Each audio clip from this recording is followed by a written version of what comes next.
اعوذ باللہ من الشیطان الرجیم بسم اللہ الرحمن الرحیم ان اللہ عنده علم الساعة وينزل الغیث ويعلم ما في الارحام وما تدری نفس ماذا تکسب غدا وما تدری نفس بأي ارض تموت ان اللہ علیم خبیر. وروي عن عمر بن الخطاب رضي الله عنه يقول بينما نحن عند رسول الله صلى الله عليه وسلم ذات يوم اطلع علينا رجل شديد بياض الثياب شديد سواد الشعر لا يرى عليه أثر السفر ولا يعرفه منا أحد حتى جلس إلى النبي صلى الله عليه وسلم فأسند ركبتيه إلى ركبتيه ووضع كفيه على فخذيه وقال أخبرني يا محمد عن الإسلام.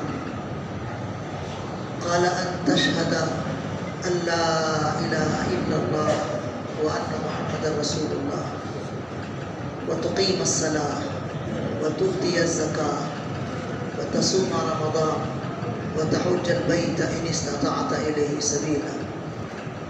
قال صدقت. فعجبنا له يسأله ويصدقه. قال فأخبرني عن الإيمان. قال أن تؤمن بالله وملائكته وكتبه ورسله واليوم الآخر وتؤمن بالقدر خيره وشره. قال صدقت. قال فأخبرني عن الإحسان. قال أن تعبد الله كأنك تراه فإن لم تكن تراه فإنه يراك. قال فأخبرني عن الساعة. قال ما المسؤول عنها بأعلم من السائل. قال فأخبرني عن أماراتها. قال أن تلد الأمة ربتها وأن ترى الحفاة العراة العالة رعاء الشاء يتطاولون في البنيان. قال ثم انطلق فلبثت مليا ثم قال لي رسول الله صلى الله عليه وسلم يا عمر أتدري من السائل؟ قلت الله ورسوله أعلم.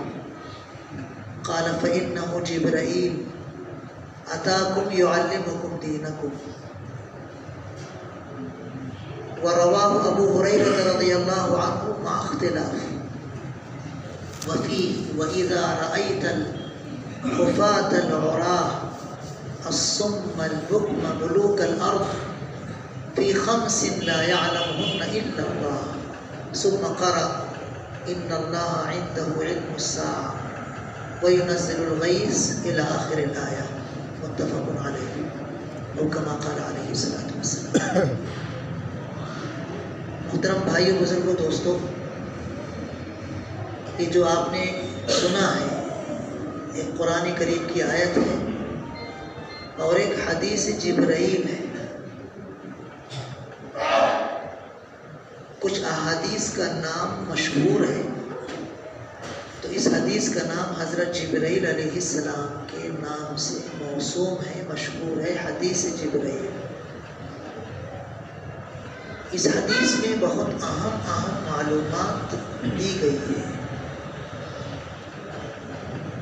حضرت عمر رضی اللہ تعالیٰ عنہ فرماتے ہیں کہ ایک دن ہم حضور اکرم صلی اللہ علیہ وسلم کی مبارک مجلس میں تھے. اچانک ایک ایسا شخص آیا جس کو ہم میں سے کوئی پہچان نہیں رہا تھا. اجنبی آدمی تھا. اجنبی آدمی ظاہر بات ہے جو مدینہ منورہ کا نہیں ہے، باہر سے آیا ہے. تو اس زمانے میں باہر سے آنے والے کے جسم پر کپڑوں پر غبار اٹا رہتا تھا، پسینے میں شرابور رہتا تھا، بکھرے ہوئے بال رہتے تھے.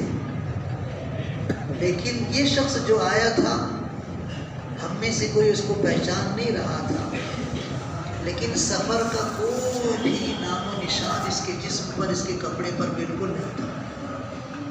سفید سفید بے داغ کپڑے پہنے ہوئے تھے اور بالکل نوجوان سیاہ بال والا۔ آ کر بڑے ادب سے حضور اکرم صلی اللہ علیہ وسلم کے قریب بیٹھ گیا، اتنا قریب کہ اپنے گھٹنے کو حضور اکرم صلی اللہ علیہ وسلم کے گھٹنے کے قریب کر لیا اور اپنے دونوں بازو، دونوں رانوں پر اپنے ہاتھ کو رکھ لیا جیسے روزانوں بیٹھتے ہیں ادب سے۔ اس طرح ادب سے اس نے سوالات کیے۔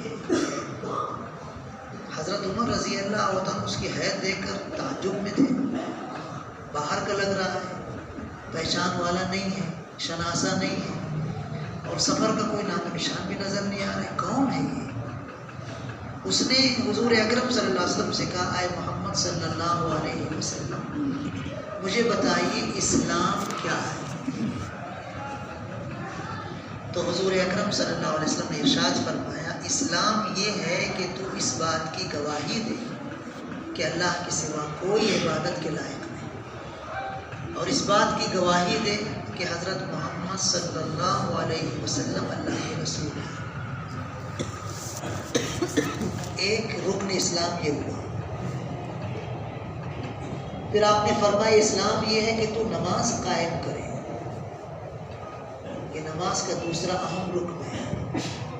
پھر آپ نے فرمایا اسلام یہ ہے کہ تو زکوٰۃ ادا کرے اگر زکوٰۃ فرض ہے تو۔ پھر آپ نے فرمایا اسلام یہ ہے کہ تو رمضان کے روزے رکھے، یہ چوتھا رکن ہے۔ پھر آپ نے فرمایا اگر حج کرنے کی طاقت ہے تو حج کرے۔ یہ 5 ارکان اسلام آپ نے بیان فرمائے۔ اسلام کی تعریف کرتے ہیں، ہم میں سے ہر شخص مسلمان ہے الحمدللہ ثم الحمدللہ، اور ہر شخص اس بات کی گواہی دیتا ہے کہ اللہ کے سوا کوئی عبادت کے لائق نہیں، اور حضرت محمد مصطفیٰ صلی اللہ علیہ وسلم اللہ کے رسول ہیں۔ ہر مسلمان اس بات کی گواہی دیتا ہے، لیکن دوسرے جو ارکان ہیں ان ارکان میں ہم سے کوتاہیاں ہوتی ہیں۔ نماز قائم کرنے میں کتنی کوتاہی ہے آپ حضرات اچھی طرح جانتے ہیں۔ ابھی آپ کسی بھی مسجد میں چلے جائیں، چھوٹی مسجد ہو، درمیانی مسجد ہو، بڑی مسجد ہو، کشادہ مسجد ہو، 2 منزلہ مسجد ہو، 3 منزلہ مسجد ہو، پوری مسجد فل نظر آئے گی۔ روڈ پر نماز پڑھتے ہوئے لوگ نظر آئیں گے۔ بڑے شہروں میں جاؤ تو روڈ بالکل پیک ہو جاتے ہیں، کھلی جگہوں میں نماز پڑھنے کی نوبت پیش آ جاتی ہے، اتنے لوگ جمعہ میں نظر آتے ہیں۔ تو کیا صرف جمعہ کی نماز فرض ہے؟ سوچنے کی بات ہے۔ اس کے بعد جو اور ظہر ہے، عصر ہے، مغرب ہے، عشاء ہے، پورے ہفتے کی فجر ہے، ان نمازوں میں پھر مسجد بالکل خالی خالی رہتی ہے۔ تو ہم مسلمان ہیں نا۔ اسلام کی تعریف حضور اکرم صلی اللہ علیہ وسلم نے یہ کی کہ تم نماز قائم کرو، 5 وقت کی نماز پابندی سے جماعت سے پڑھنے کی کوشش کرو۔ لیکن مسلمان عالمی پیمانے پر 5 وقت کی نماز پڑھنے میں کوتاہی کر رہے ہیں۔ بہت بڑے افسوس کی بات ہے۔ مسجدیں خوب بن رہی ہیں، خوب بن رہی ہیں، خوب بن رہی ہیں، اور خوب عالیشان بن رہی ہیں، لیکن مسجدوں کو آباد کرنے کی فکر ہم لوگ بہت کم کرتے ہیں، بہت کم کرتے ہیں۔ مسجدوں کو آباد کرنے میں حضور اکرم صلی اللہ علیہ وسلم کا رول دیکھو کتنا پیارا تھا۔ ایک دیہاتی آیا، مسجد میں کھڑے کھڑے پیشاب کرنے لگا۔ صحابہ کرام رضی اللہ عنہ دوڑے اس کو پکڑ کے مارنے کے لیے، ڈانٹنے لگے، چلانے لگے۔ تو حضور اکرم صلی اللہ علیہ وسلم نے خاموش کر کے ٹھہر جاؤ، اس کو اپنی ضرورت پوری کر لینے دو، دیہات کا رہنے والا، اس کو نہیں معلوم نصیب کیا ہے۔ صحابہ کرام رضی اللہ عنہ رک گئے۔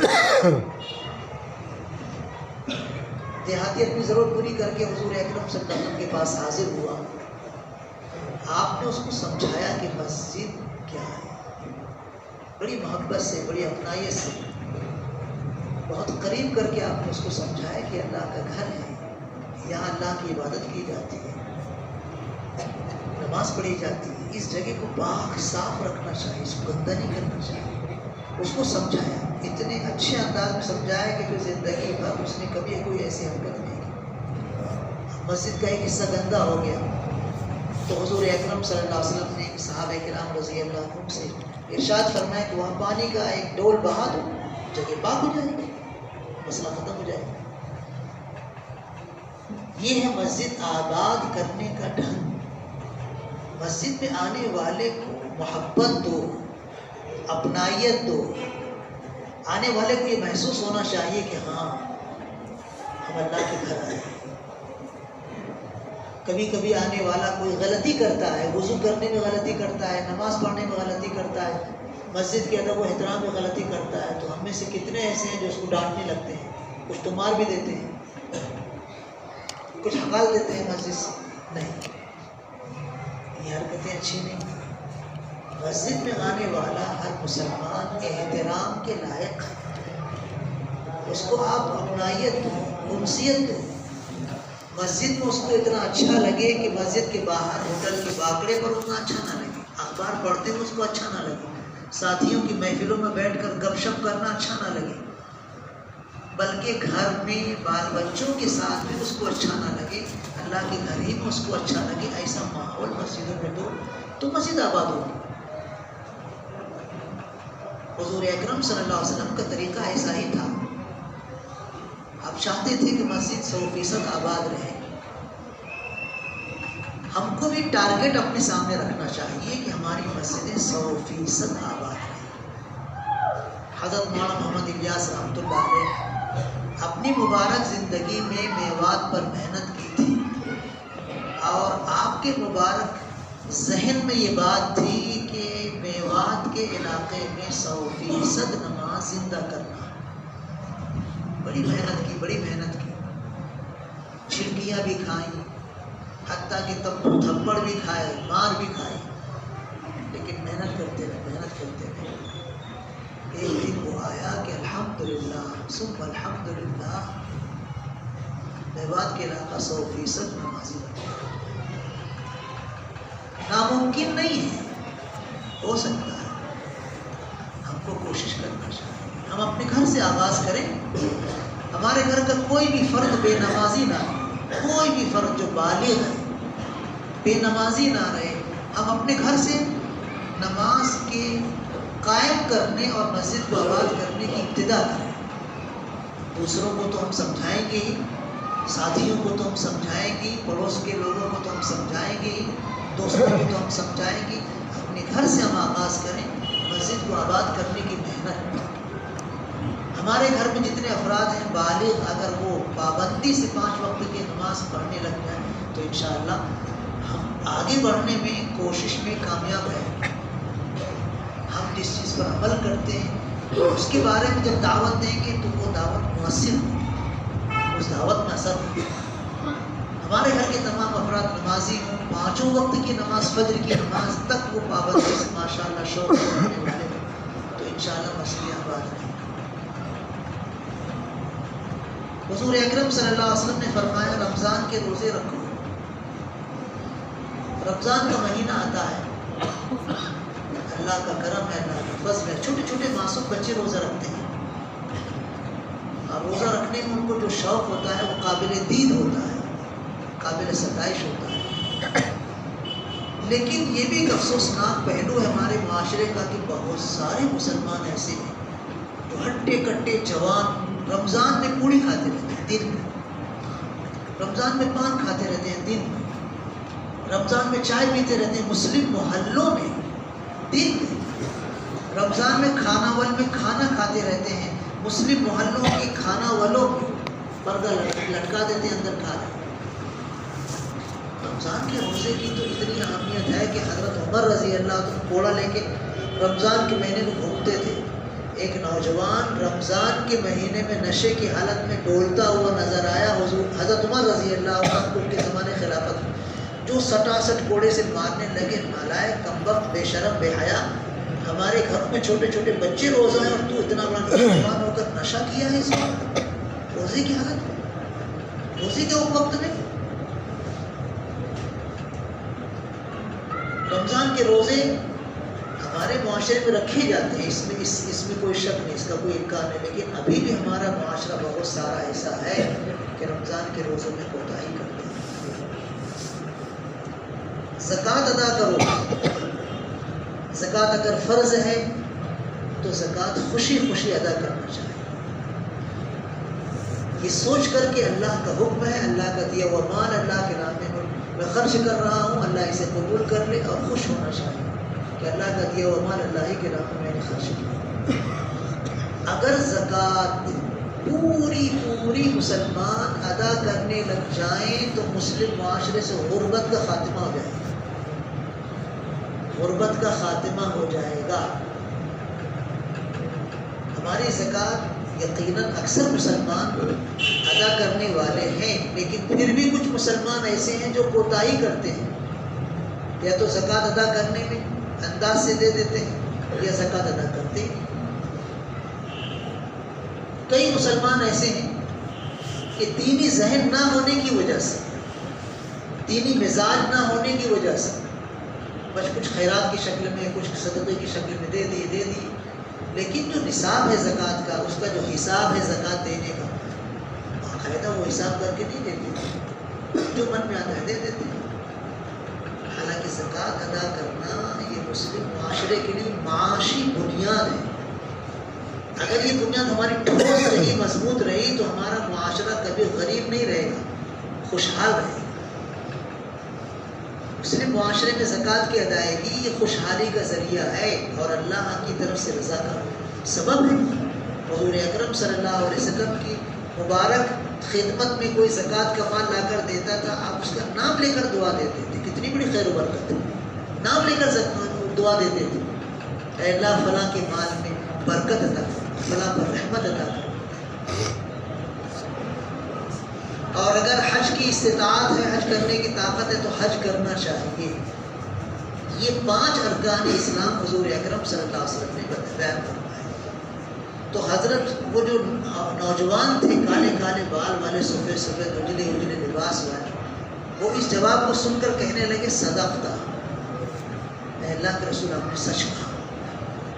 تو حضرت عمر رضی اللہ عنہ کہتے ہیں ہمیں تعجب ہو رہا تھا، یہ شخص پوچھ بھی رہا ہے اور کہہ رہا ہے صدقتا، آپ نے سچ کہا۔ پوچھنے کا مطلب یہ ہے کہ اس کو معلوم نہیں، تبھی تو پوچھ رہا ہے نا، اور صدقتا کہنے کا مطلب اس کو پہلے سے معلوم ہے، تبھی تو کہا کہ آپ نے سچ کہا۔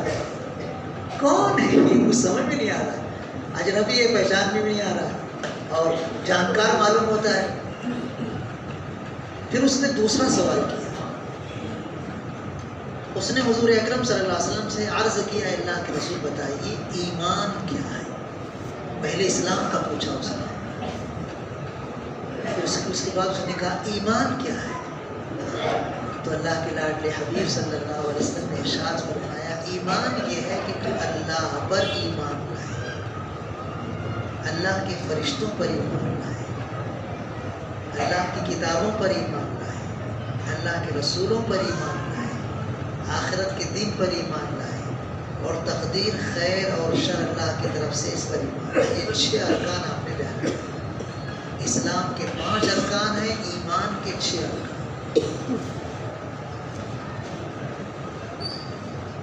اس نے کہا صدقتا، آپ نے سچ کہا۔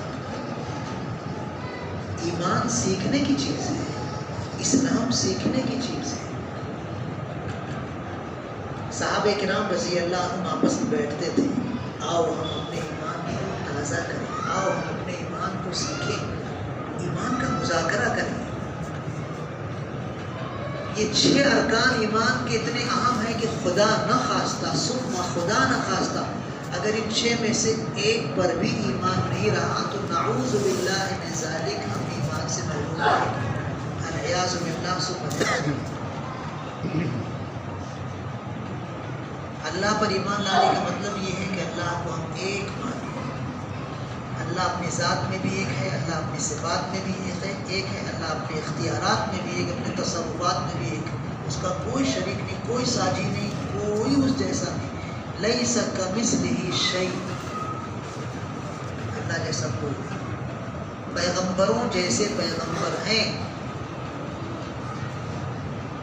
ولیوں متقیوں جیسے ولی متقی ہیں، انسانوں جیسے انسان ہیں، جناتوں جیسے جنات ہیں، آسمانوں جیسے آسمان ہیں، زمین جیسے زمین ہے، سمندر جیسے سمندر ہے۔ ہر چیز کی کوئی نہ کوئی مثال ملے گی، شکل ملے گی، شبیہ ملے گی، اللہ جیسا کوئی نہیں۔ اللہ تنہا ہے، اس کا کوئی ساچی نہیں، اس کا کوئی شریک نہیں، ذات میں بھی تنہا ہے، صفات میں بھی تنہا ہے، تصرفات میں بھی تنہا ہے۔ اسی کے قبضے میں زندگی ہے، اسی کے قبضے میں موت ہے، وہی روزی دینے والا ہے، روزی میں تنگی اور کشادگی وہی کرتا ہے، اسی نے تقدیر بنائی ہے، اسی نے ہم کو پیدا کیا ہے، وہی ہر چیز کا خالق ہے، وہی اکیلا خالق، باقی اس کے علاوہ جتنی چیزیں سب مخلوق ہیں، اللہ کے سوا کوئی خالق نہیں۔ اللہ ہر چیز کو جانتا ہے، کوئی چیز اس کے علم سے باہر نہیں، اللہ ہر چیز پر قادر ہے، کوئی چیز اس کی قدرت سے باہر نہیں،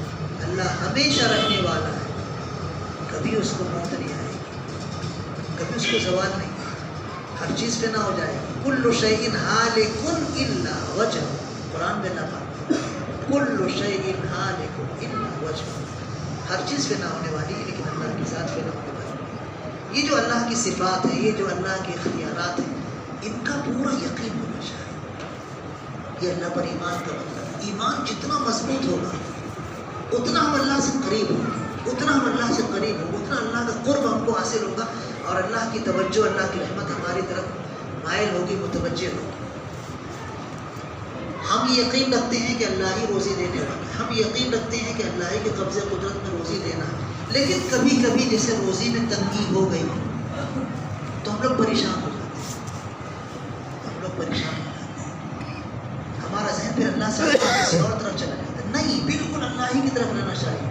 روزی میں تنگی ہوئی ہے تو اللہ کے حکم سے، اور جب اللہ کے حکم سے، تو اللہ ہی سے مانگو، وہی روزی کی تنگی دور کرے گا، وہی روزی میں کشادگی عطا فرمائے گا۔ اور اگر مانگتے مانگتے مانگتے مانگتے مانگتے سال ہر سال گزر کے روزی کی تنگی دور نہیں ہوئی تو پریشان مت ہو، اسی میں قناعت کرو، صبر کرو، اسی میں راضی رہو،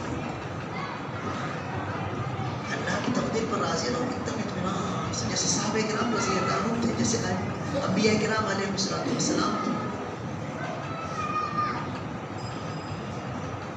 اللہ سے کوئی شکوہ نہیں، اللہ سے کوئی شکایت نہیں، کوئی ذہنی دباؤ اور تناؤ نہیں، مسلمان بالکل مطمئن ہوتا ہے، غریب رہے تو، مالدار رہے تو، صحت مند رہے تو، کمزور اور بیمار رہے تو، سفر میں رہے تو، حضر میں رہے تو، جس حال میں رہتا ہے وہ مطمئن رہتا ہے، وہ یقین رکھتا ہے اللہ پر، اللہ ہی کے حکم سے سب کچھ ہو رہا ہے۔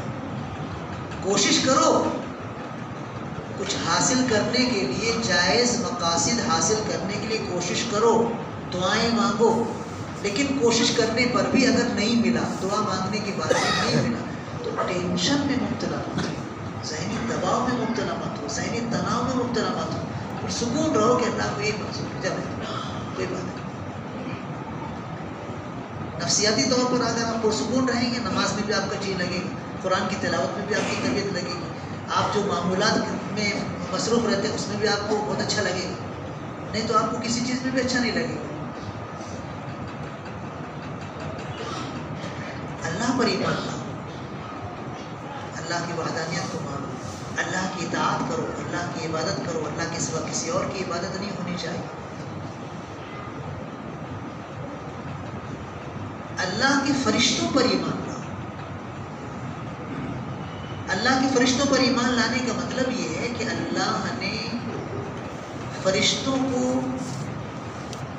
مخلوق کی شکل میں پیدا کیا ہے، وہ اللہ کی کسی بھی خدائی کے جز میں شریک نہیں ہے، قطعاً وہ مخلوق ہے۔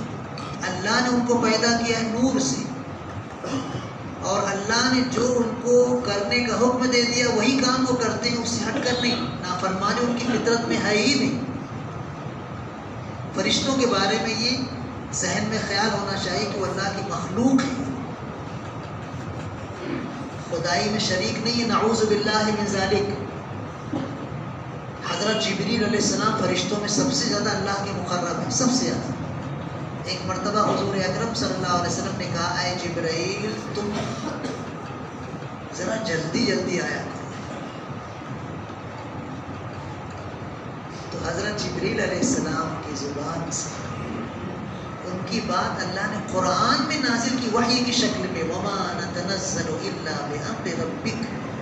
اے محمد صلی اللہ علیہ وسلم ہم اپنے من سے نہیں آتے ہیں, ہم اپنے من سے نازل نہیں ہوتے, ہم آپ کے رب کے حکم سے آتے ہیں. سب سے زیادہ مقرر فرشتہ کہہ رہا ہے.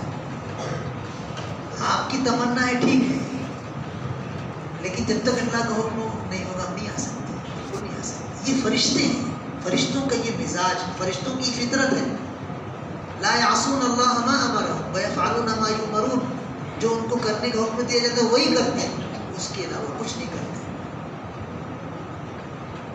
اللہ کے فرشتے اللہ کے مطیع و فرما بردار ہیں. ایک فرشتہ بھی نعوذ باللہ من ذالک نافرمان نہیں, کافر نہیں, مشرک نہیں. سارے کے سارے فرشتے اللہ پر ایمان رکھنے والے ہیں, اللہ کے مطیع و فرما بردار اور اللہ کی مخلوق ہیں. ان فرشتوں میں 4 فرشتے اللہ کے قریب ہیں.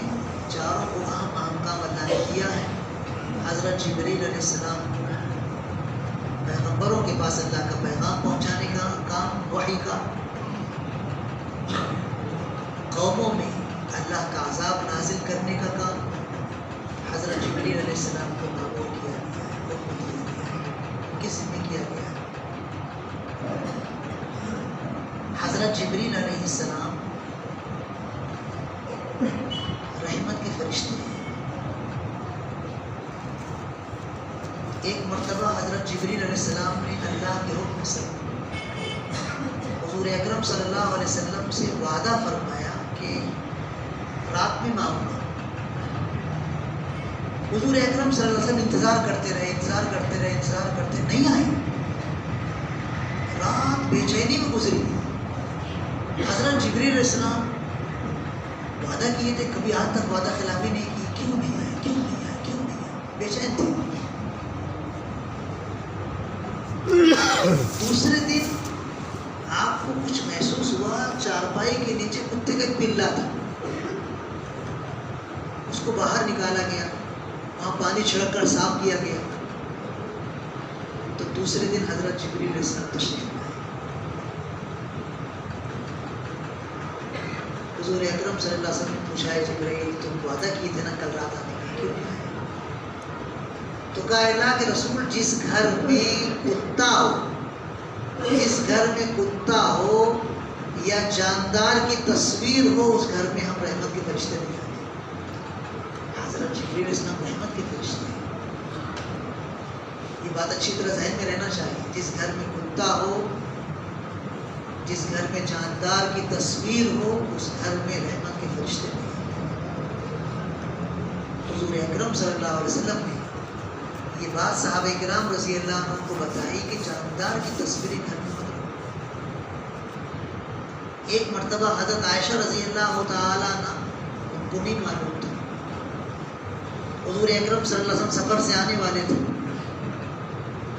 تو یہ سوچ کر کہ آپ سفر سے آنے والے ہیں, آپ کو تھوڑا آرام گھر میں ملنا چاہیے, تھکے ہوئے ہوں گے, تو نیا تکیہ ایسے دیوار پر رکھ دیا, ٹیک لگا کر بیٹھیں گے اللہ کے رسول صلی اللہ علیہ وسلم بالکل دروازے کے سامنے تکیہ. اب حضور اکرم صلی اللہ علیہ وسلم دروازے پر آئے اور بالکل کھڑے ہو گئے اور ناراض ہو گئے, چہرے پر غصے کے آثار. حضرت عائشہ رضی اللہ تعالیٰ عنہ دیکھ کر سمجھ گئی سلیقہ مند بیوی شوہر کا مزاج سمجھتی ہے. حضرت عائشہ رضی اللہ تعالیٰ عنہ چہرے کے اتار چڑھاؤ کو دیکھ کر تاڑ گئی کہ اللہ کے رسول صلی اللہ علیہ وسلم ناراض ہو گئی. فوراً کہنے لگی اے اللہ کے رسول میں اللہ سے بھی معافی مانگتی ہوں, اللہ کے رسول صلی اللہ علیہ وسلم سے بھی معافی مانگتی ہوں, مجھ سے کیا غلطی ہو گئی, آپ گھر میں کیوں نہیں آ رہے ہیں, ناراض کیوں ہو گئے, آپ کے چہرے پر غصے کے آثار نظر آ رہے ہیں. تو آپ نے فرمایا کیا ہے, تکیے کی طرف اشارہ کیا ہے, ارے تکیہ ہے نا تمہاری واسطے تمہیں لائے لے, آرام سے بیٹھیں گے نا.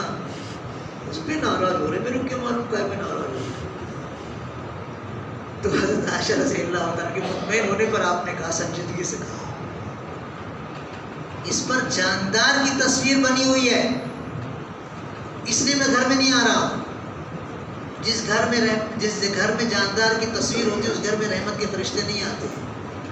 پھر اس غلاف کو آپ نے پھاڑ دیا، رہنے نہیں دیا۔ حضرت جبریل علیہ السلام اور جو رحمت کے فرشتے ہیں وہ اس گھر میں نہیں آتے، اس کا خیال رکھیے گا۔ بہت سارے لوگ شوقیہ کتا پالتے ہیں، شوقیہ نہیں پال سکتے، چوکی داری کے لیے پال سکتے ہیں، حفاظت کے لیے پال سکتے ہیں۔ اور جاندار کی تصویر کے تعلق سے تو اب بہت خطرناک صورتحال ہمارے گھروں میں ہو گئی ہے۔ کوئی چیز بغیر تصویر کے ہوتی، بچوں کی کتابوں پر تصویر ہے، کاپیوں پر تصویر ہے، کوئی سامان خرید کر لاتے ہیں اس پر بھی تصویر ہے۔ جہاں تک ہو سکے گھر میں اگر تصویر والی کوئی چیز ہے تو کم سے کم اس کا چہرہ چھپا دو، اس کا چہرہ مٹا دو۔ جاندار کی اگر تصویر ہے تو کم سے کم اس کا چہرہ چھپا دو، اس کا چہرہ مٹا دو۔ چہرہ اصل ہوتا ہے تصویر کا جاندار کی تصویر میں۔ اتنا تو ہم کو کرنا چاہیے، گھر کے اندر کوئی ایسی تصویر نہ رہے کہ جو جاندار کی ہو۔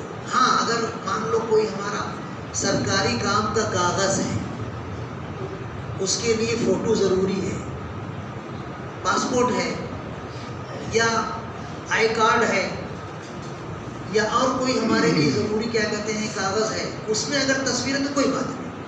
نوٹ ہوتی ہے، نوٹ اس میں تصویر ہوتی ہے تو ضرورت کی چیز ہے، اس میں کوئی حرج نہیں۔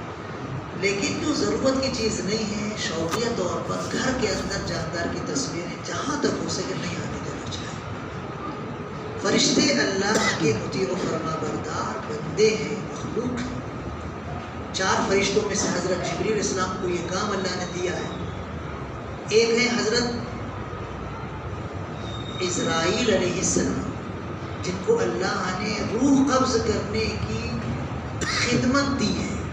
ان کے ساتھ کچھ اور بھی فرشتے ہوتے ہیں، وہ روح قبض کرتے ہیں۔ اگر روح جس کی قبض کی جانے والی ہے وہ مسلمان ہے، نیک ہے،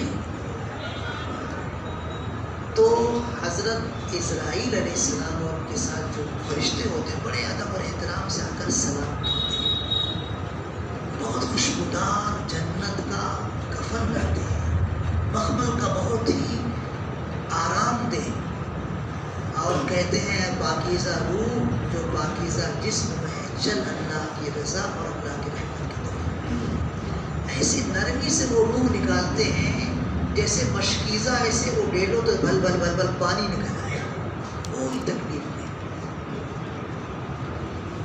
اگر کسی نیک بندے کو آپ دیکھیں بیماری میں، تکلیف میں، تو بدگمان مت ہونا کہ یہ نیک نہیں ہے۔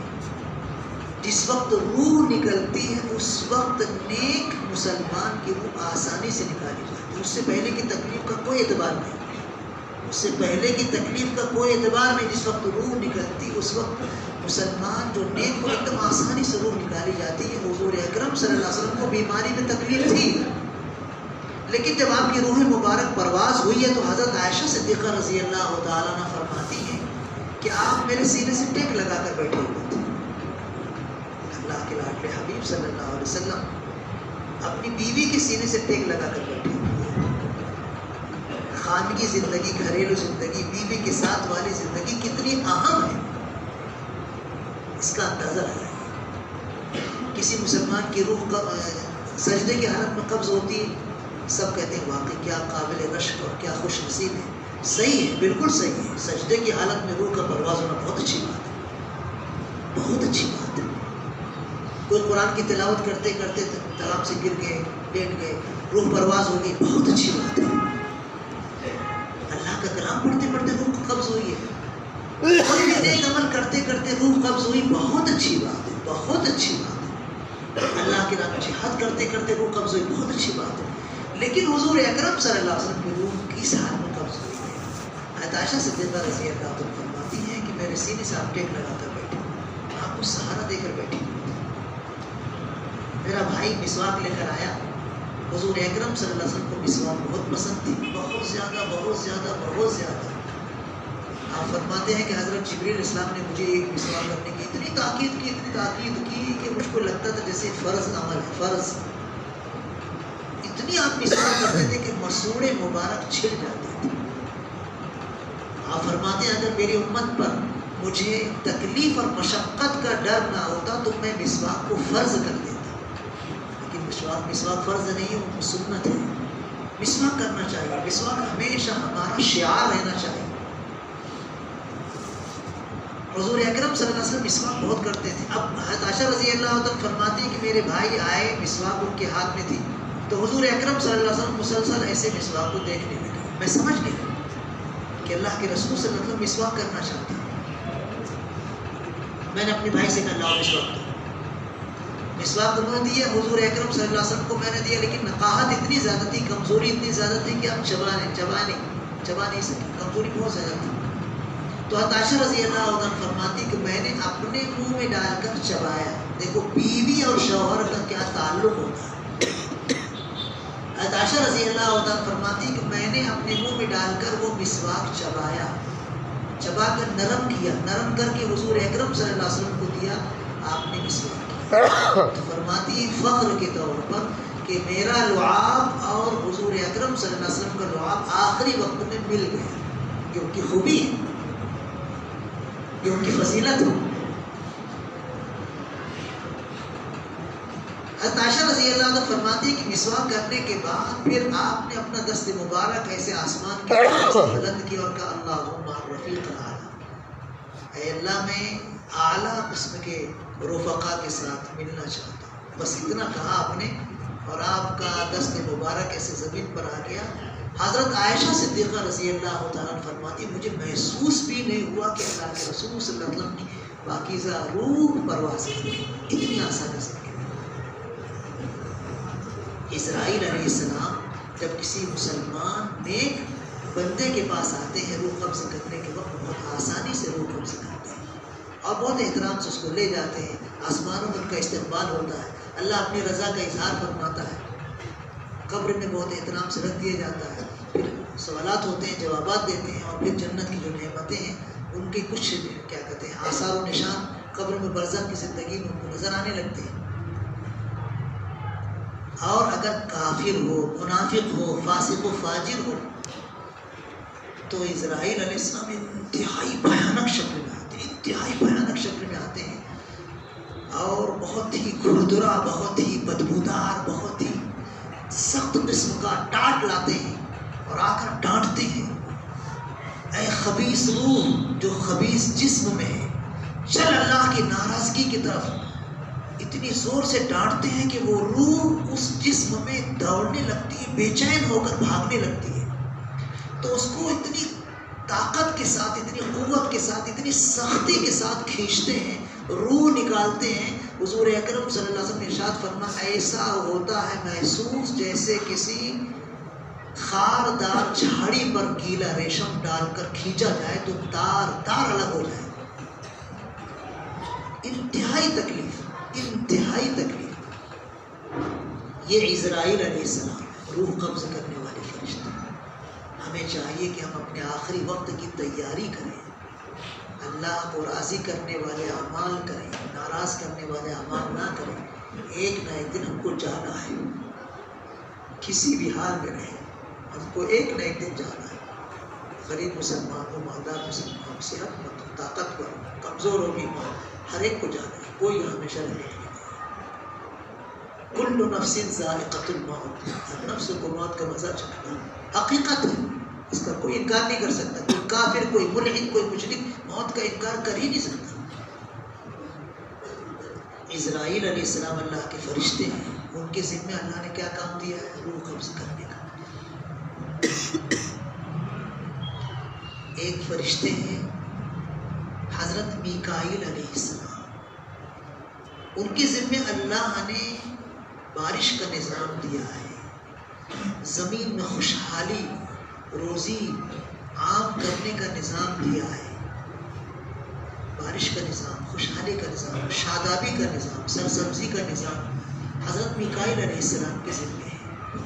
حضرت جبرائیل علیہ السلام، حضرت میکائیل علیہ السلام، ان دونوں فرشتوں کے بارے میں حضور اکرم صلی اللہ علیہ وسلم نے ارشاد فرمایا فرشتوں میں میرے دو وزیر ہیں.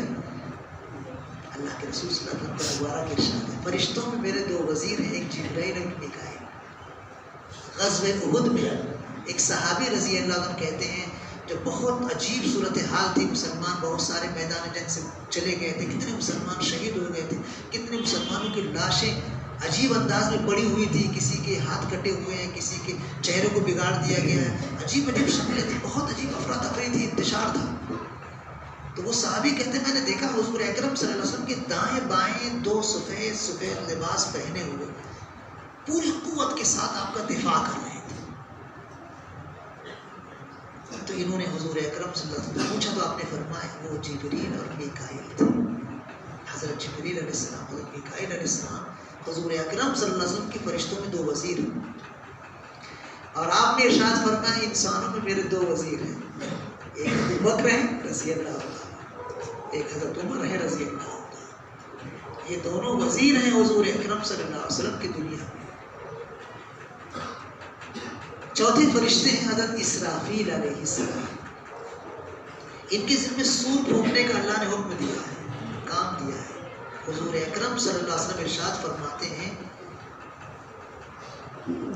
میں وہ منظر دیکھ رہا ہوں کہ فرشتہ سور میں منہ لگائے بیٹھا ہے، حضرت